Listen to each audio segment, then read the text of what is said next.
Okay,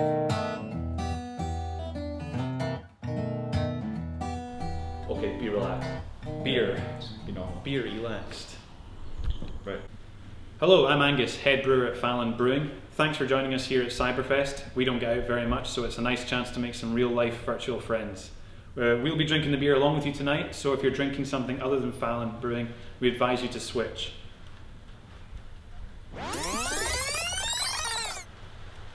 I'll give you a bit of background on the brewery and the location, and then we'll get started. Cheers.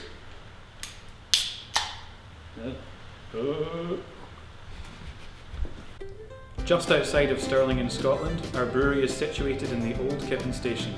Our founders Karen and Paul Fallon sought to carry on the industrial legacy of the site by renovating the old engine shed in 2014.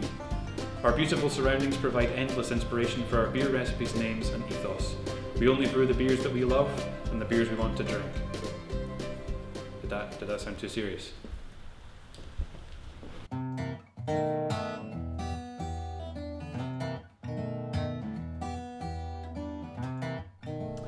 Hi guys, thanks for joining us for Cyberfest at Fallon Brewing today.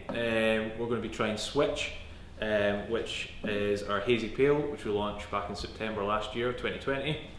We love brewing all styles here at Fallon, but the beers that got us hooked and that we keep coming back to is those hoppy pales and IPAs. We wanted to rebrand last year and come out with a fresh flagship pale ale. We devised Switch, so we wanted something sessionable with that kind of New England inspired pillowy texture, really soft, lots of like fruity flavours, and we just wanted to create a beer that was a modern pale, a great social beer whether you're doing a digital event like this, sharing it with your mates in person or down the pub. So yeah, the guys are going to tell you a little bit more about the recipe itself and how we produce the beer.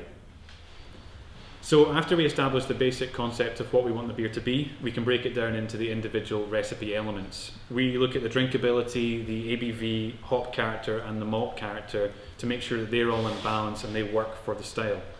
We then do trial brewing to work out the combinations and percentage contributions of individual ingredients to bring it right to where we want it. We ended up in this beer for lagers and lovely clean base, and then we're using malted oats, rye and Caragold in combination. The malted oats and the rye help bring mouthfeel and body, and then the Caragold adds a bit of background sweetness, which is handy because this beer is down at 4.8% ABV and you do lose a bit of sweetness there. At that point it's a case of trying different hop combinations to see what works for that nice fruity, aromatic and fresher sort of hop profile. That's it as far as the recipe concept goes. Richie will explain the practical side of brewing. So at Fallon we brew on a 10 barrel or 16 hectolitre brew kit. It's a very manual kit, so there's little to no automation in it. It really means that it's up to the brewer on the day to kind of nail it. Obviously we need to have good control over all the processes. A good brewery has to be able to make one incredible batch of beer, then the next time make the next batch just as good. So being able to kind of repeat everything we're doing, even given the manual kit, is really important. Specifically for Switch, the first thing we do is we have a drop in pH of the mash. This really helps the kind of pillowy, sort of soft flavours of the malt to come through, and that really carries through to the final beer. We then sparge through the mash into the kettle. We boil for an hour. Hot-side hopping use all American hops in the form of Citra and Equinox. Most of those go in towards the end of the boil. That really helps to accentuate that kind of juicy, fruity sort of hop character that we all know and love. And it also helps to minimise the bitterness, which we're not really looking for in a beer like this. We then cool down our beer, adding in more hops down at 80 degrees to really sort of amp up that juicy hop flavour.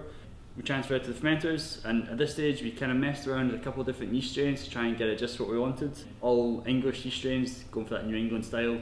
We tend to leave that nice sort of hazy look of the beer and some of that residual sweetness as well, and I think we've kind of got that on point with what we're looking for now.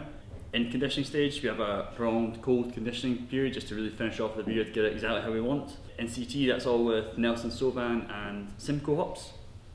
After this, the beer should be pretty much as we want it, so it's all then about minimising oxygen ingress. You can have made an amazing beer up to this point, but oxygen just kills it, so we're quite lucky here that we have full control of all our processes. We do all our own packaging on site. We've got a canning line here as well. We do it all ourselves so we can keep our beer to the standard that we're happy with, to make sure that what you guys are drinking in the can is the beer that we love and how we want it to be. So we hope you enjoy it as much as we do.